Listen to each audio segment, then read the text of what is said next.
Hi everybody, my name is Roman and it's Marketing Watch House, and thank you very much for coming. I really appreciate you guys watching my videos, putting some likes, subscribing.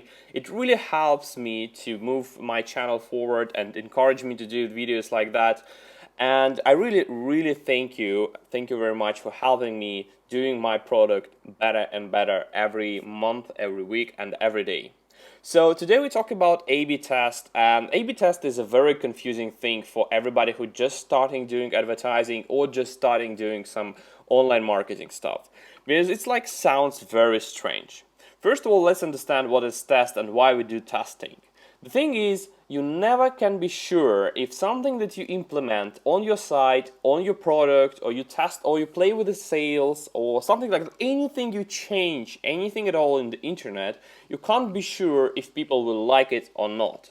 Because every change we actually do, we do it based on our experience, on our feelings, and how we see the world. But doesn't actually mean that everybody, every customer that actually goes to our site or goes to see our ads or anything else sees the world the same way. The same, for example, the most popular thing that I've seen in my life, that when you do the 50% sale and 25% sale, on average 25% sale works better than 50, no matter the fact that 50% actually gives more benefit. And this is very connected with understanding that people don't believe in something that has too big sale or too low cost. They have this pattern, if something costs more, it's definitely better. And the same works with if something has like 75% sale, it's definitely a shit, That's the problem. So, coming back to the topic, we never actually should trust our feelings, and we never should actually trust how we see the world. Everything we do and everything we change in ideal world should be tested. So, to test anything, you need to consider that a lot of things actually affect your results. For example, seasonality is changing from Monday to Friday. The daytime, for example, a lot of businesses have much bigger conversion rate before midday than after the midday. But some of the businesses works better during the lunchtime when people actually trying to solve some home problems. A lot of things like that actually affect a lot our advertising. The bigger affecting things is the economics and politics that can change week to week. For example, if today is starting the president's campaign, the results of this week will definitely change and differ from the previous week. So what we're actually trying to do, we're trying to make our test, our idea, to check if this idea works, clear. So we have to put all these factors that are not connected to our idea out of the scope and try to focus on something that actually matters. How we do that? Usually the best and the most popular thing, we create two ideas. One is A and one is B. A is an old idea, something that already exists on our site, in our ad, so we don't actually create it, we just take it as a control group, something that should not change. And we take a new idea with the test group, and we divide our traffic onto different ideas. For example, it can be your site. You send 50% of your old customers to old checkout page and 50% of all your customers to a new checkout page. The same happens, for example, for Google. Google constantly tests different formats for advertising. That's why any screenshot I put in any of my lessons can actually differ from computer to computer, from region to region, and so on and so on and so on.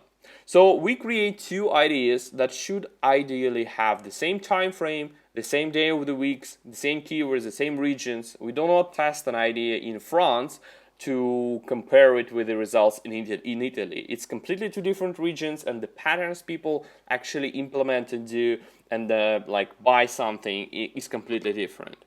So we divide everything in two groups, and then we measure the results. To measure the results, you need to have two metrics. First represents all the customers, all the actions, or anything else that actually can be described as all actions.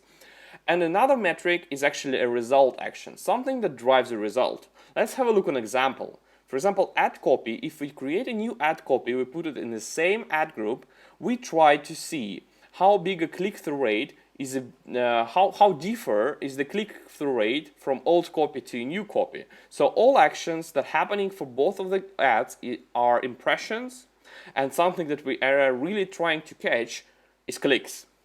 For side button, it's page loads and clicks. For YouTube thumbnail, something that I do regularly, it's all the searches. So if you search something on YouTube, you see my picture, my thumbnail, and you don't like it, you do not view my video, you don't click on it, this is bad for me. So I try to create 2 different thumbnails or 3 different thumbnails and test them. But with YouTube, you can't actually do the A/B test because you can't do 2 different thumbnails and test it on the same video. This is a good example of where A/B test clearly is not applicable. But for everything else in this table, it's actually working. For example, checkout cart design, we measure all the visits and we measure how many orders, how bigger is the amount of orders that people on new checkout page are doing compared to the old checkout page. The thing is, you always need to also to think about if you do A/B test on a site, for example, a new checkout, a new catalog, or new button will also might affect your basket size. So sometimes we do actually several result actions. We wanted to have the same basket size, but higher click-through rate or higher checkout rate. The same happens with the ads. If you do 2 ad copies and 1 ad copy is not true, is selling something that you don't have on site, but it's very tasty, it will probably have much higher click-through rate, but it will have much higher bounce rate, so people will actually bounce from your site. They will be very, very disappointed. So you need to take into account that a lot of other things may also change, but in a very simplified picture, we just measure how better is the result in terms of actions, and we're trying to stay with the same basket size, the same bounce rate, and everything else that actually complement these actions. So this is a very good example of something that I've saw in my life. For example, we have 2 ads. First ad have 1,100 impressions, 110 clicks, and it has 10% click-through rate. The second, the new ad that I've added, has much less impressions for the same time period in the same ad group. It has 37 clicks and it has 25% bigger click-through rate. The problem is that the amount of impressions and clicks on the second ad is so low compared to the first ad, you can't actually be sure that this is not a random factors. So we cannot exclude all these things that actually affects the tests. So to make sure that something actually is better than another, we use significance. Significance tells how big is the chance if you take the same test in a parallel universe or you try it again later, it will drive the same result. So in a long story short, can you trust your test results? And there is an A/B test calculator that will show you a little bit later. It will tell you the percentage chance of how good or how bad is this test. In this particular example, there is only 72% chance that the second variant is actually better than the first. So we don't trust it. Just a small sneak look on the statistic theory. The idea is in marketing, we need to be sure on 95%. If you will excuse me, I will not explain all the details. There are 3 major steps: 90%, 95%, and 99%. But 99% is very difficult to reach in online advertising. 90% is not very good. So everybody in marketing world just stick with a 95% chance of significance. And any A/B calculator you will find in Google, or you do it with a Google experiment or anything else, will give you this percentage. So you don't need to think about the formulas, the calculations. Just remember, 95% is your number. If it's below 95%, for example 94, it's not good. If it's 95.5, it's great. So this is the same situation, but with a higher amount of impressions, higher amount of the clicks, and the same click-through rate. And for this particular situation, my calculator says it's a 95% chance that the second variant is actually better than the first. What does it mean? That means that there is a 5% chance that implementing the second variant will have a negative effect on my advertising. But because we never can be sure of 100%, this is just a rule of statistics, we think that the chance that 95 to 5 is good enough for us. So this is how it looks like. This is the first site I've just found in Google Ads. Look at the table on the left bottom. You see test data, visitors A, conversions A is the same as all actions and the result actions. I have 1,100 actions for first variant and 110 clicks. And for the second variant, I have 293 views and 37 conversions. It doesn't actually matter if it's a conversion or a click, whatever you call the result action is a conversion in this situation. And on the right top, you see the test result is not significant. So you can't actually believe that the second variant here is better than the first.